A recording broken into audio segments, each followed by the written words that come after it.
Video ini adalah tuntunan perinci untuk jawaban beberapa soal ujian terdahulu untuk materi seputar confidence interval. Jadi, membahas juga tentang penetapan ukuran sampel dan tingkat keyakinan dalam rangka mencapai lebar duga tertentu. Saya Pribadi Stianto. Ini soal 1, silakan pause video Anda agar dapat memahami soalnya, sementara saya akan terus bicara. Ada aktivitas pengumpulan data. Nanti Anda akan lihat deretan data sebanyak 20 titik data untuk desa A dan desa B tentang pengeluaran bulanan keluarga dalam juta rupiah. Kemudian pada soal tersebut ada informasi bahwa deviasi standar populasi adalah tidak diketahui. Juga ada asumsi bahwa distribusi variabelnya, yaitu pengeluaran bulanan, adalah normal. Adapun pertanyaannya adalah sebagai berikut. Yang pertama adalah menghitung deviasi standar sampel. Walaupun tidak disebut secara eksplisit, kita harus berkesimpulan bahwa yang dihitung adalah deviasi standar sampel, karena datanya adalah dari sampel. Sehingga nanti simbol untuk deviasi standarnya harus menyesuaikan diri dengan deviasi standar sampel itu. Kedua, ditanyakan distribusi teoritis apa yang digunakan dalam inference ini. Pada lingkup inference dalam kuliah ini, asumsi yang harus digunakan adalah bahwa distribusi variabel yang diamati adalah normal atau mendekati normal, atau setidak-tidaknya distribusi samplingnya adalah berdistribusi normal. Bila distribusi populasinya tidak normal, maka distribusi sampling tentang rata-rata sampel akan menjadi normal apabila ukuran sampel minimal adalah 30.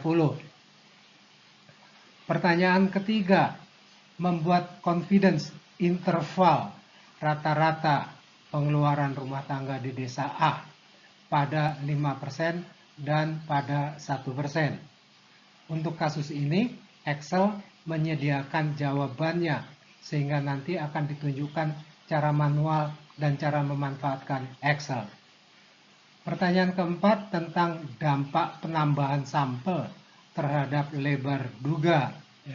Perhatikan pertanyaannya adalah dampak penambahan besarnya sampel terhadap lebar duga. Anda tidak ditanyai dengan kata mengapa, juga tidak diminta untuk membuat penjelasan. Maka tidak perlu memberikan penjelasan selain menjawab singkat dampak tersebut. Kelima adalah menetapkan confidence level untuk mencapai target margin of error tertentu. Ada formula untuk menjawabnya, sehingga panggil saja formula tersebut. Lakukan perhitungan bisa dengan bantuan kalkulator atau Excel. Jangan tanpa bantuan alat hitung. Nah, sebelum menjawabnya, berikut adalah formula atau perintah Excel yang digunakan untuk menjawab.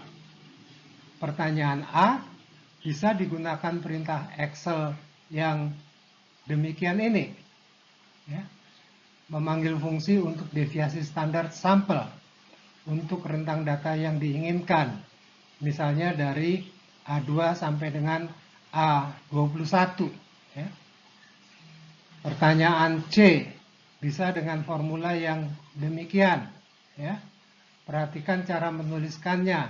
Di sini kita membuat pernyataan tentang parameter populasi mu X.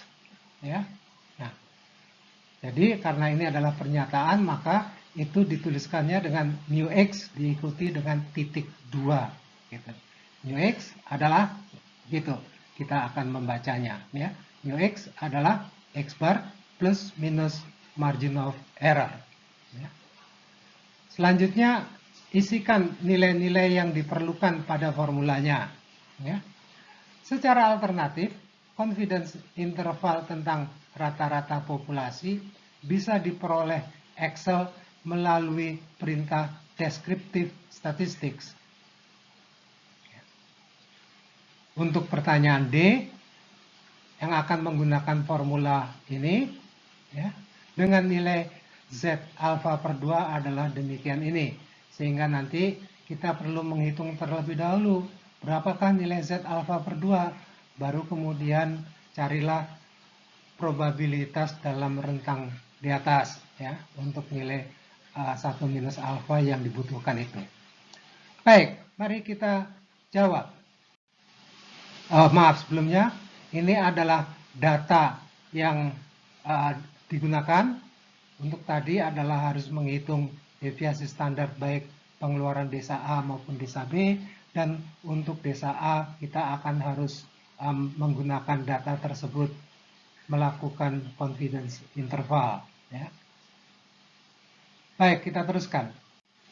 Pertanyaan A tentang deviasi standar pengeluaran bulanan dapat menggunakan fungsi Excel berupa sample standard deviation dengan perintah yang demikian ini. Silakan dilihat di situ stdef.s. Titik S menunjukkan untuk sampel, sehingga nanti kalau Anda akan menghitung deviasi standar populasi, carilah stdef.p. Ya. Perhatikan bahwa ketika menyorot data, agar tidak menyertakan labelnya. Tadi label ditempatkan di baris 1 sehingga penyorotan data mulai dari baris 2. Itu sebabnya di situ tertulis C2 sampai dengan C21. Hasil Excel berupa nilai angka pada sel tempat kita membuat perintah, ya. Jadi deviasi standar pengeluaran rumah tangga desa A adalah 0,70761. Anda bisa menuliskan jawabannya seperti yang ditampilkan itu, ya. Jadi di situ tertulis S subscript A, ya, karena deviasi standar sampel. Jangan menuliskannya dengan sigma subscript A untuk kasus ini, ya. Baik, untuk deviasi standar desa B dapat diperoleh dari proses yang sama, namun sekarang yang disorot adalah data desa B. Misalnya di kolom D pada Excel, ya, dengan hasil yang demikian ini, ya.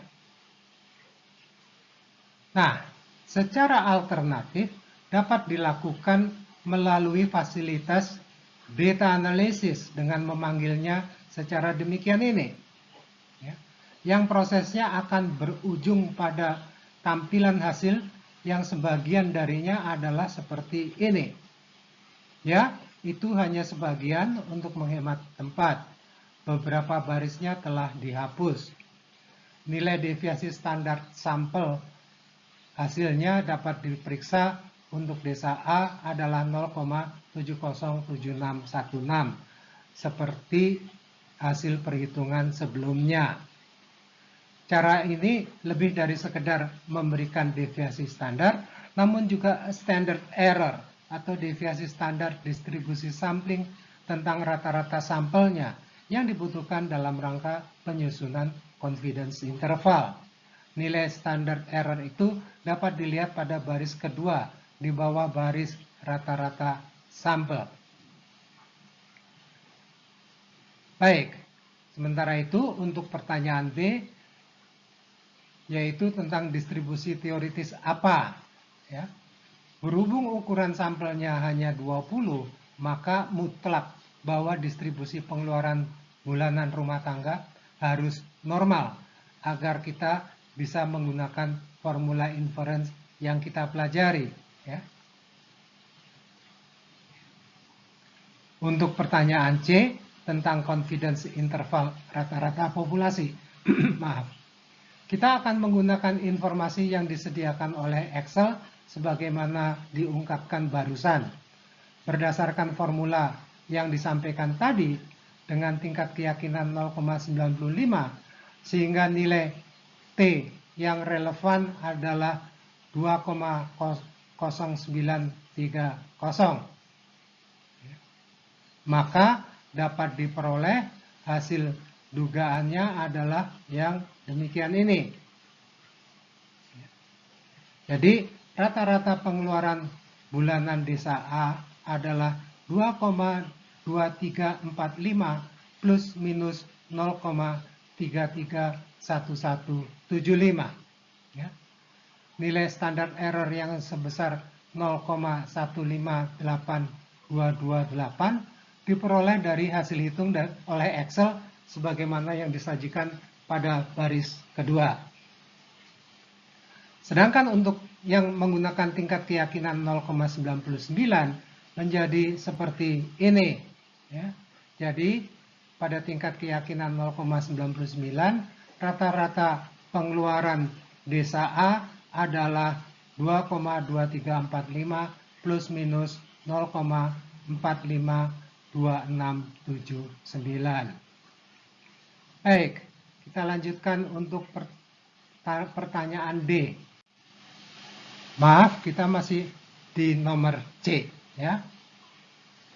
Fasilitas Excel berupa descriptive statistics menyediakan pilihan untuk sajian bagi confidence interval rata-rata populasi yang dipilih dengan cara mencontrengnya dan menetapkan tingkat keyakinan yang dikehendaki. Defaultnya adalah 0,95. Untuk rata-rata desa A, versi singkat hasilnya adalah demikian ini. Ya, pada tabel-tabel itu hanya ditampilkan sebagian saja dari informasinya. Perhatikan baris terakhir. Tabel sebelah kiri menyediakan margin of error pada 0,05 atau pada tingkat keyakinan 0,95. Sedangkan pada tabel kanan, baris terakhir menyediakan margin of error pada 0,01 atau pada tingkat keyakinan 99%. Silakan diperiksa nilai margin of error keduanya adalah identik dengan yang sudah kita lihat sebelumnya yang dihitung berdasarkan formulanya. Sehingga dapat dituliskan ulang jawaban C sebagai berikut ini untuk tingkat keyakinan 0,95 dan 0,99. Ya, baik X bar maupun margin of error-nya tersedia pada fasilitas descriptive statistics itu. Ya. Kita beralih ke jawaban D. Untuk mendapatkan probabilitasnya, kita memerlukan nilai Z alfa per 2 terlebih dahulu yang dapat dinyatakan sebagai demikian ini, ya. Sehingga bila diisi dengan data yang dimiliki akan menjadi seperti ini, ya. Maka Z alfa per 2-nya adalah 1,513.